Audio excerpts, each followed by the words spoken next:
to the call, everyone, and thanks for giving us some of your time today. Hopefully, it'll be really worth it, and we're going to give you some information that's really key to navigating and understanding some of the announcements over the past couple of weeks. So, clearly, we are mainly here today to discuss the key information from Rishi Sunak's announcements, which I think came out on the 8th of July, which was mainly focused on the wonderful plan for jobs, and which has a real focus on encouraging employers to train, hire, and absolutely develop young people into sustainable careers, which was a really exciting and an interesting couple of weeks of the details of this have emerged and been clarified. I suppose if I reflect on it, it reminded me a lot, and if any of us were working in the apprenticeship sector, particularly in 2016, when the first iterations of the apprenticeship levy came out, and if you remember the excitement, the passion, but also then some of the misinformation and changes and clarity and information that came out at that point in time before it was implemented in April 2017. It feels a little bit like that, but in a microcosm. So everyone, as I'm sure will echo on this call, has been really excited about what these announcements mean. But we just need to take a step back, give some clarity, and really understand how it will absolutely impact both how we proactively support young people and how we sort of change the way we act and develop over the coming months in a really positive way. I suppose if I introduce myself and the team you're about to sort of hear today. So my name is Allan Allison. So I'm the Client Engagement Director for Babington, and I look after sort of all angles of both client and candidate engagement for our business. And I'm going to just introduce and contextualize some of the things we're going to say today, and also answer a couple of little questions on why Babington are positioned to support this, why we want to be a trusted advisor on this call, and really how we're going to act as a business moving forward over the next couple of months. I also have my colleague who you heard at the start, Matt Elson. Matt is our client relationship. Yeah, Matt is our client relationship director. And absolutely, we'll get into the nuts and bolts of these announcements. So Matt's got the hard work on this call, and we'll absolutely guide you through some of the announcements, give you some real life examples of how they all work, how they impact, how young people are engaged and interact, and how we're going to really use them to support all of our learners and clients in terms of creating some really great futures for their careers. I also have my colleague Claire Turley, who also should be with us this morning. So we wanted to give a couple of different angles and pieces of information on this call, and Claire is our head of candidate resourcing, and Claire is going to absolutely support what this means from a learner perspective and candidates, and what we're seeing from that marketplace, and how, as employers, if you're looking to employ some incredible young people, how the market is feeling and moving, and how we're changing our actions, and how we're creating those incredible talent pipelines to take advantage of some of these changes. And as we talk, it'll probably be about 30 minutes of talking, if that. We do welcome questions at certain points and certain points throughout this call. There is a little raise hand button. People aren't familiar with Teams, so if there is something in there you want to ask, then please do that. Equally, if you want to put a question in the chat that we can come back to later, there's a little chat icon, so you can have a look at that. We will be looking at the end to ask a couple of questions, just how people feel this will change, how they engage with the market, and how they will create positive futures for their people. But equally, we'll open up to general questions at the end once we get through the detail. So I probably said that I was going to start off and very much give context as to why Babington and why we want to speak to you today, why we feel like we're positioned to help, why we're positioned to really drive this support into the marketplace, and really positioned as a trusted advisor for people and during this time. And I think Matt's going to steer the slides, but I asked him to pause on this first slide about developing better, and you can see the hashtag developing better futures in the corner of this slide, and that is the ethos of what Babington want to stand for. And if I go back to what the announcement from Rishi Sunak was there to do. It was about to train, hire, and very much develop young people into sustainable careers, and provide incentives and actions for employers and us as training providers to support that. And in terms of our ethos and being here to develop the futures of young people, it absolutely resonates us, and we're really passionate about supporting and driving some of these actions and giving clarity across the market in terms of some of these announcements. If you take some of the things we've sort of seen already and little changes and things over the last couple of weeks, I mean, as a normal sort of solution, Babington supports around 6,500 young people on their career journeys every single year. And that is across a number of programs and support areas, which I'll talk about in a second. But I think Claire will emphasise, last week we had over 1,000 applications to our learning, apprenticeships, traineeships and adult skills programs. So it shows the interest and drive of people to come into careers and to find that training and support that's right for them to develop their careers, develop their futures. So it is a really exciting time for these initiatives to be placed, and hopefully Babington can really offer some clarity and support through this session and hopefully to the future around how we operate.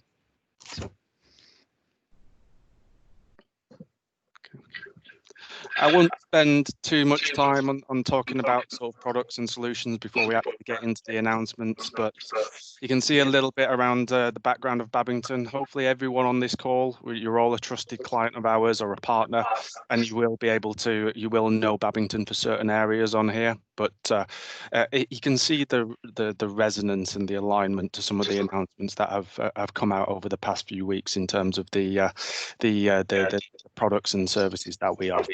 So we are one of the largest providers of traineeships in the UK. We offer study programs and sector-based work academies, and of course apprenticeships and professional courses, and then bespoke training for developing people across all those services. If you look at where those touch points we'll cover in a second, the new incentives around traineeships, the new drive to create global sector-based work academies, the new drive to support employers to empower and offer apprenticeships to their people. Babington are positioned to support this, and we've had to get under the skin of these announcements and are genuinely really excited about how this could shape and support the market moving forward.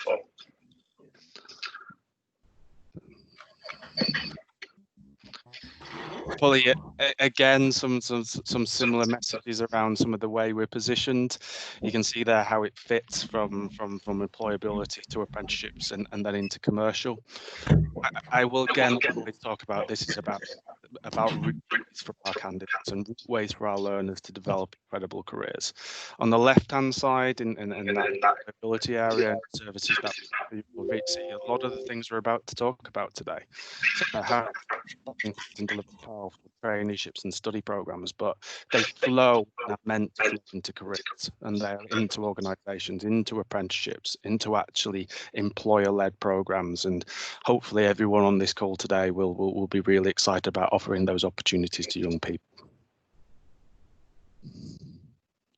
And I've mentioned the word trusted advisors a few times, and hopefully we'll start to emphasise those messages today. These are areas which we are absolutely passionate about seeing growth and seeing those career ways and structures. So we want our teams and businesses set up to advise and support people across these key areas, and we want to align and develop career pathways, sector-based work academies, traineeships, apprenticeships and commercial training across these 5 really core growth areas and sectors. If your business isn't starting one of these, don't worry. It doesn't mean we're not absolutely focused on creating great services for you, but these areas are a passion about, and we want to align our teams and support to create careers for the young people and also existing staff within these sectors to be the best they can be and develop their futures in these areas. And finally, the last bit of me talking before I hand over to Matt, that everyone's really interested in and really wants to hear about today. This breaks it down a little bit more, and yes, those sectors and growth verticals I've shared on the previous slide, that's where Babington want to grow future careers and influence people to come in and have great experiences. It then breaks down into all these individual products, which I'm sure people on this call have services and particularly apprenticeships from us in these sectors. We want to be absolutely experts in these areas and driving career pipelines into them, but at the same time support your people and particularly young people to take career routeways from pre-employment to expert status. And yeah, probably going back onto these announcements, this is what we believe give the opportunity and support for employers to kickstart the market and really drive some of those great initiatives for young people, which Matt's going to talk about now. Thanks, Alan. So I suppose from our perspective, we've pulled together the guidance. We're going to cover really 4 key areas. We're going to focus on all the employers and the need to set up the apprenticeship account now to be able, or the AS account, in order to be able to access some of the grants and support. There's also then the impact on non-levy paying employers and how they can request the funding for up to 10 apprentices and how that works. There's the grants available to support the cost of employing an apprentice. And finally, the grants available within the traineeships and an overview of traineeships as well. So first of all, the government have had a drive for quite a while now to move people onto the AS or the apprenticeship service accounts, and their target sort of optimum is October this year to have everybody across there and to be using the digitised accounts to reserve funding. What that means from a provider perspective is that, in essence, the smaller employers won't operate off a direct contract with us. That we have with the SFA, they'll operate off a wider contract in terms of the SFA funding that's directly allocated. But ultimately, it means that you as the employer have the choice to select the training provider and also the funding route there in terms of that. So the apprenticeship service account is one that is used to access the apprenticeship levy also. So once you've set this up as an employer, you'll either see a levy welcome page, which will link to the organisation and showcase a dashboard of finances, or be able to reserve funding. And that funding reservation is been extended from 3 individuals per year up to 10 individuals. And I suppose that's extremely important, because what we're now looking at is the flexibility of you as an employer being able to choose to utilise that funding in absolutely the right way for new or existing employees, but also that the SFA have built in there the ability to request the additional grants that are announced by Rishi Sunak through this particular system. So if you don't utilise the system as an organisation, you won't be able to request the new staff or the new hire support of the £2,000 or £1,500, which we'll delve into shortly. So the 10 apprentice allocation and how that's come about was initially that the SFA, as I said, they set up the match funding. So they've had 95% of the cost of the programme is funded still by the SFA, and there's a contribution factor from an employer for a non-levy payer of that 5%. So as an example, for a £6,000 programme, that'll be a contribution of only £800, which, sorry, £300 to get the figures right. That's quite obviously important still, because there's still that need for a training provider to take those funds and showcase those funds. But it does mean that from an employer perspective, you're still benefiting from that 95% cost reduction, which can be very, very significant. As an example, on a level 7 accountancy, that can take a programme that virtually is funded around £13,000 down to a cost of just over £1,000. So it's a very, very cost effective way of funding training within the organisation. The cap of 10 is open for review, so it's not set in stone that will absolutely stay. As you'll appreciate, some smaller organisations may want to train considerably more staff, and there will be options for them to do that. This is really a focus on initially new hires, as existing staff that aren't eligible for grants can still be funded in the existing funding stream ways, and won't necessarily need to set this up in the immediate future. So when we talk about the grants, so what the government have done is, and Rishi's announcement is really around 2 additional grants. There is still the existing grant available, which is you set £1,000 for learners that are aged 16 to 18, and that's paid by provider regardless of size of organisation.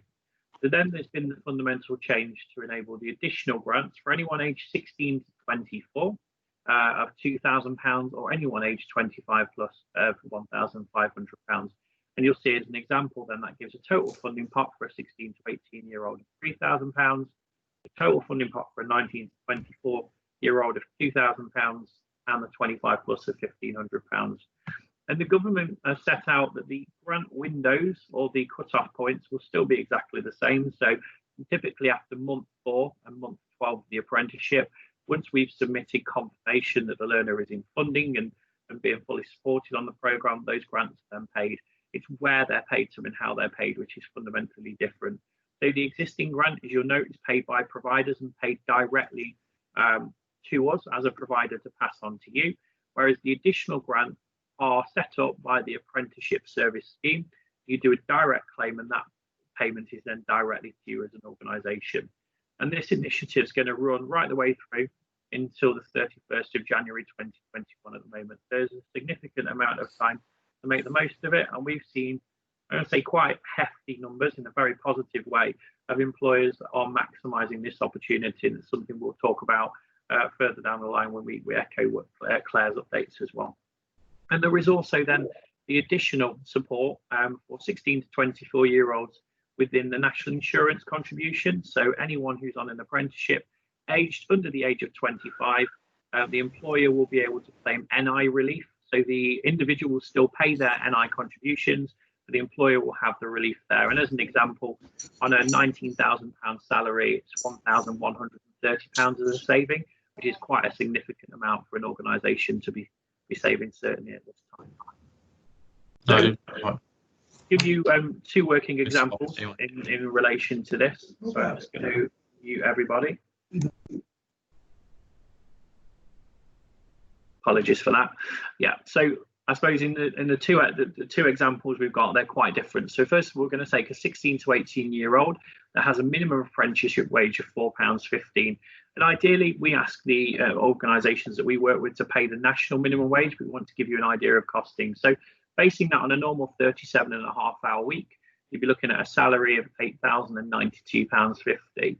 Taking into consideration the grants and savings, that's a net cost without any on-cost or further expectations of £5,092.50. So you can see a clear demonstration of the £3,000 saving to the organisation, which again is quite significant, and it's down to you whether that's appropriated to salary, to further cost of equipment, and however you feel that would fit within your particular organisation. Another example that we're going to look at now is for those individuals aged within the 19 to 24 bracket. So we've got a 20-year-old who's going to be paid, in this instance, national minimum wage for their age at £6.45. That on a 37.5-hour week would be an initial salary of £12,765.50. But you'll notice there's 2 distinct savings here. The first thing is there's no national insurance contribution, which is a saving of £391. And then there's also the additional grant of £2,000. So that therefore lowers the overall net cost to you as an employer, and the physical cash you'd have to pay out to £10,075.50, which again, in total is quite a significant saving to an organisation there and has a really positive impact. But just going back to the NI saving, that is up to a salary of £43,000. So quite a significant salary for a young individual, but it still should cover, in theory, all salaries of 16 to 24-year-olds in most organisations that then access an apprenticeship and can claim the relief. And we do have the link that we'll be able to send out as part of the pack at the end of this as to how you can go about doing that claim directly through HMRC. So another area of real focus at the moment has been traineeships. And traineeships are a programme that typically lasts between 12 weeks and actually 6 months, and could actually last as long as a year. And they're based around work experience and getting individuals to, certainly young individuals, to move forward in a programme that has a structured learning environment that helps them move into the organisation. So as an example, they typically do around 70 hours of work experience, have a structured programme around customer services, accountancy, business admin, those sort of programmes that will be delivered by the provider. You'll have your maths and English functional skills embedded to the programmes. And there's a new change within the funding that anyone that's got a level 3 qualification already can still access this at a lower level, which is quite important for those school leavers that are wanting to train and have gone and got A levels, as an example. You'll note there's no requirement to pay a salary, but we do ask for employers, obviously, got to cover costs like travel and lunch, but again, we do ask employers where possible to make a contribution to the individual, because you've got to think about the impact on that individual whilst they're training and developing. You've then got to, at the end of the programme, offer a positive outcome, whether that is an interview for a permanent role in the organisation or actually a permanent role in the organisation. But it's a destination or an outcome that's then suited to progressing that individual. And for the first 10 trainees an organisation takes on, you can claim a grant of £1,000. Now, that is a direct claim, so we obviously support that if you were to utilise Babington for traineeships through the programmes that we have. But those 10 first trainees will each attract a £1,000 grant to support. And from our perspective, the traineeship is a great way to almost be a pre-apprenticeship to lead into that readiness for the apprenticeship, in terms of somebody who potentially wants to gain those underlying skills, needs that maths and English support, and needs that step up to be fully employment ready, and to be fully ready to be embedded into your organisation, potentially onto the next stage of programme. So it's a really great way of having a pipeline of talent to really move through and do that. And that's further supported by other AAB elements as well that can absolutely support the individuals on their journey. So really key in terms of that traction as we move forward, if you like.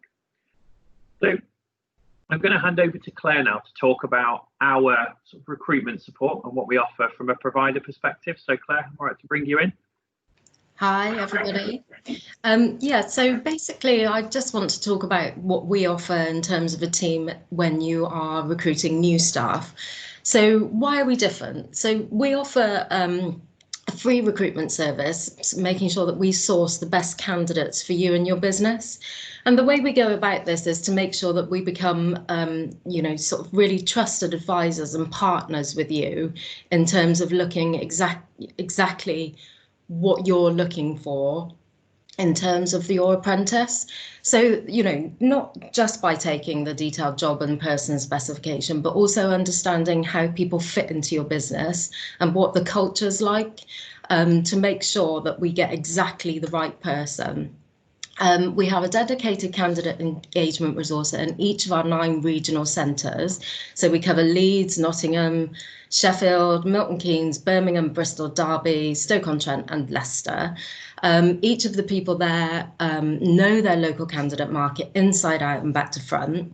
And they act as a local liaison point between Babington, schools, colleges and referral partners.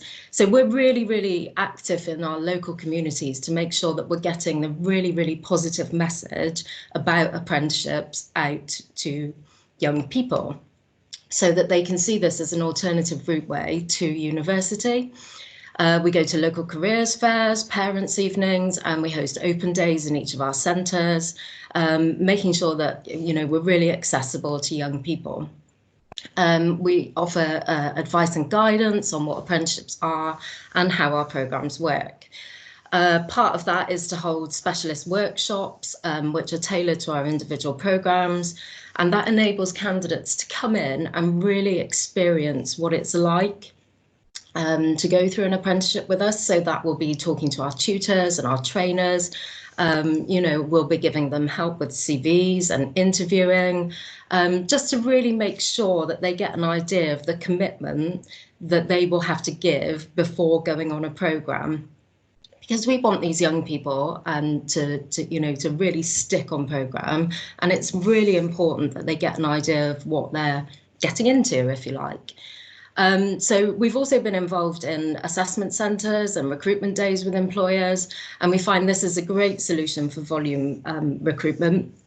So we will either go out to your business and sit down and work out what you want in terms of that assessment centre, or you can come to us. You know, that will be support with one-to-one interviews or group activities.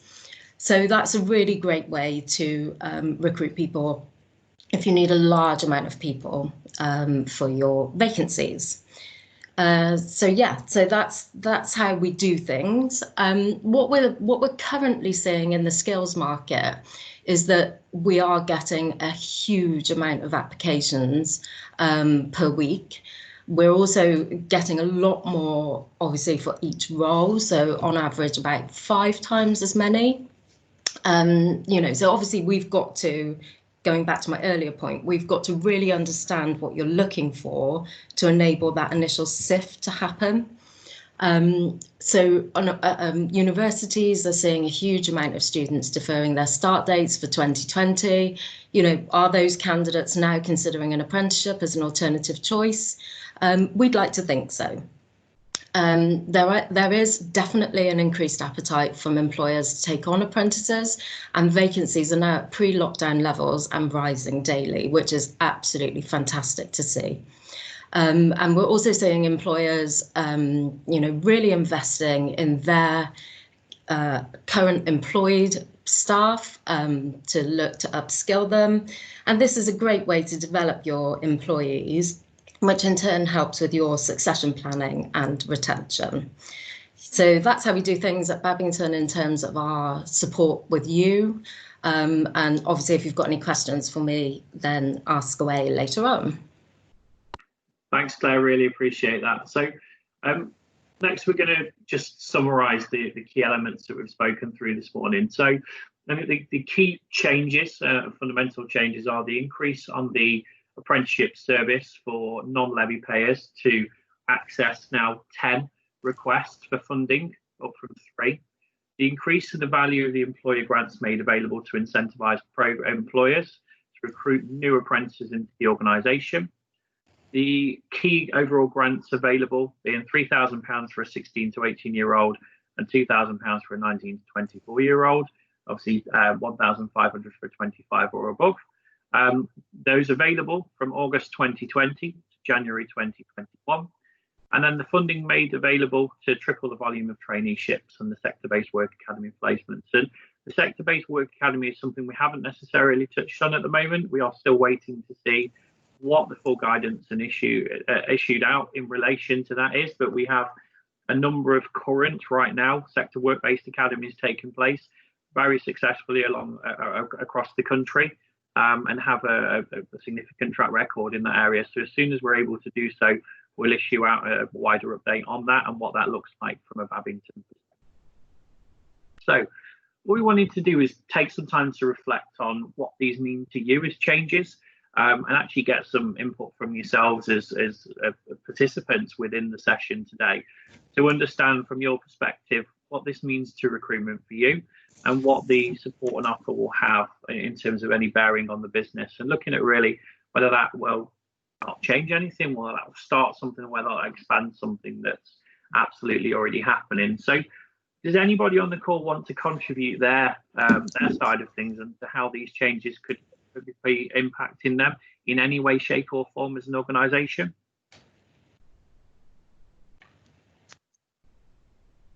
Hiya, if I can make a contribution. Yeah, absolutely. Yeah, so we're a very small community organisation, a registered charity. And you know, for charitable organisations, it's quite difficult to recruit people, mainly because of the limitation in our finances. But I think this gives us hope to be able to recruit young people. I'm actually delivering the YES project. I don't know if you heard of it, in conjunction with Voluntary Action Leicester. It's the Youth Employability Supports project.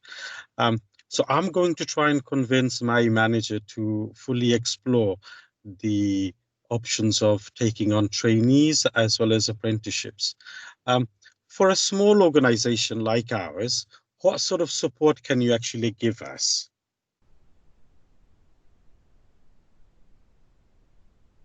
And do you want to take this one, Alan?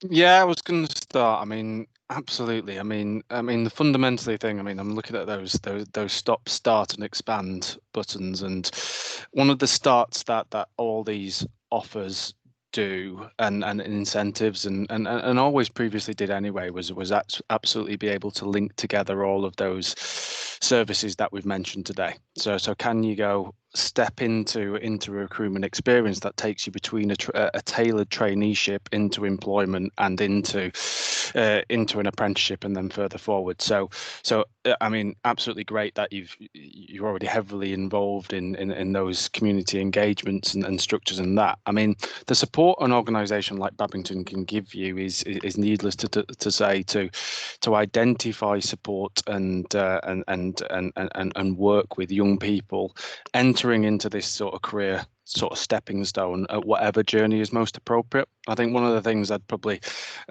say when Claire was talking is we're clearly seeing young people and people of all ages entering the sort of career journeys at different points, whether they come and step into a sector-based work academy, whether they come and step into a traineeship, or whether they go direct to apprenticeship. It doesn't matter. It's about the support that Babington can offer to look at the advice and guidance we give them at that first point, and support employers and those young people to go on to the right intervention and support that will drive their career forward. So working with we work with thousands of SMEs and small businesses every year to become part of their recruitment team, to look at what they want in a young person and an experienced hire, and try and, it's a word statement, but not hide the wiring in terms of how that young person comes in on and works with those services across sector-based work academies, traineeships and apprenticeships into a really established sort of training program that's suitable for your business. So the first thing that support we offer is just talking and advice. We'd want to look at what you want to achieve. Do you want to give that opportunity for a young person to experience the workplace, and a traineeship might be right? Do you want to recruit people through a sector-based work academy, or do you want to actually have a multi-year talent pipeline which then uses apprenticeships and commercial training to enhance and support that? We want to come and support you to be the wrapper around that and navigate all this, and also at the moment advise on some of these incentives and funding and structures that you can take advantage of to empower both the young person to come into that job and support your organisation to do it. So we, like I said, we have an incredible network of SME engagers, both on the learner, candidate and employer side, and that's what we're here to do. I mean, it's really hard to say what is our absolute solution, because we'd want to understand your business a little bit more and understand what your objectives are for the young people, and also to look at how you engage with people already and how we can develop that and navigate these incentives. So don't know whether that makes sense. No, absolutely, yes, it does. I was also just thinking that, you know, we are based in Highfields, in a city, Leicester. Yep. And I know there are you know, huge number of small businesses who may not be aware of these opportunities. How do you plan to engage with them? Do you have I mean, this is great. Here, I don't know how many members you've got here or participants you've got here. So, I mean, absolutely, and I can happily hand back over to Claire and Matt in a minute, who absolutely look after our more frontline sort of engagement processes and teams. But I mean, I always think these type of announcements are a collaboration between employers, training providers, and the government themselves to get the correct and right information out there. And yeah, I mean, Leicester is one of our absolute heartlands. We have an office there. We've run everything we've spoke about here, from sector-based work academies to traineeships to apprenticeships to various other support to adult skills support, and there is really as a heartland of this support and empowering people to take those career steps. So we will use our teams to promote this. We will obviously market on a local and national level, but we'd love advocates and drivers from employers and community groups, and equally we also absolutely work on a daily basis supporting government, both lobbying and driving them on how this should be communicated out to these individual areas. We have contacts within regional sort of priority groups and local councils and support that. But ultimately, yeah, we want to build trusted partnerships between our learner and employer engagement teams to support people through this, and try and use marketing routes both across social media and digital engagement, but most importantly on the ground engagement through our engagement teams to support employers. But it's a mixture. I always think, yeah, I mean, it is these type of announcements and these incentives will only work if it's a partnership between training providers, between government and between employers to navigate, support and become advocates of these services. So I suppose the simple answer is yeah. I mean, yes. I mean, particularly in Leicester, if you'd want to speak to any of our teams, we'd be more than happy to set that up. But we're trying with as much as we can in partnerships with other providers and government to get this information out to people and the real advantages it provides. Fantastic. Thank you so much. I feel really excited, but I'm going to give way to my other colleagues to make comments. Thank you so much.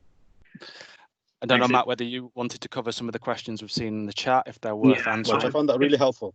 Not a problem. I was just going to pick up on the conversations just seen in the chat. So yeah, there's probably two key themes here. So the first thing is, if somebody has done a degree, they can absolutely move forward into an apprenticeship. It will need to be in a different subject area. So if you've gone away and done a management degree as an example, then you won't be able to do a management qualification. You need to be training in a new area, such as accountancy as an example. And the other thing is that this is really for brand new staff, the additional grants and incentives. So the employee cannot have been employed within the prior 6 months to the programme enrolment after the 1st of August. They won't be eligible for that. And there are significant HMRC checks that will take place just to confirm that as well. So anyone who's progressing through levels, unfortunately, wouldn't be eligible for this one either. It will be for brand new talent into the organisation. So they're the key questions that were highlighted down the side. Anyone else want to contribute or ask any questions at the moment in relation to any of the subject areas we've covered today?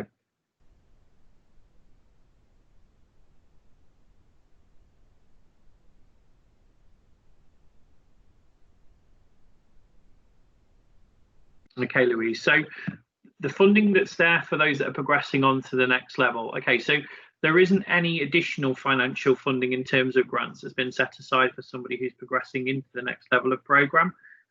It is exclusively for new individuals to the organisation, Louise. So unfortunately not. I mean, depends on where you are in the country and the size and status of the organisation, but we will be able to look into any potential support that's available from things like levy transfer and other support mechanisms that we have with a number of different organisations and local councils and authorities. So that might also support, and it's something that we can certainly give any direct support and guidance with there, Louise. Mary Beth, I know you notice you've got your hand up. Do you want to ask away? Yes. Sorry, my chat function isn't working, so I can't see what's been written in there. I'm not sure why. But I had a question around the traineeships. I don't really know much about those, but I'd be interested to learn a bit more. But from what I can tell, it's kind of a work experience programme. But what I didn't understand was what needed to be done afterwards. When you mentioned about that there had to be an interview or there had to be a role, is that correct?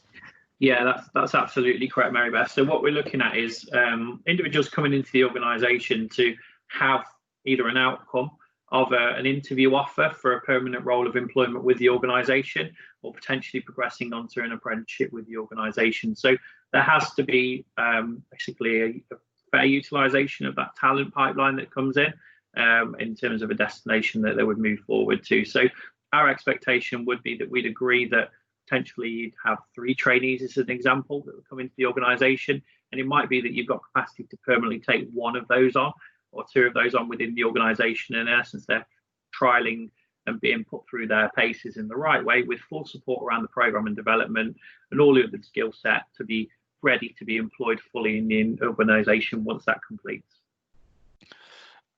I think, and Matt's exactly right with that. I think the huge power of a traineeship is when, yeah, it is absolutely focused on those employment route ways and flowing into, yeah, they are audited and as a provider, we need to show these people have the opportunity to progress after the traineeship, and one of those is the opportunity of an interview. But like I said, more importantly, it's about tailoring that traineeship program specifically for the workplace and for employers to add value to that young person. And going way back to that second or third slide that I looked at, looking at those career route ways and making it meaningful and driven for both the learner and the employer who's having those placements, they are an incredibly powerful way to give young people who might have previously been just needing that stepping stone into an apprenticeship or a career, that experience, and also an incredibly powerful way for employers to work with these young people and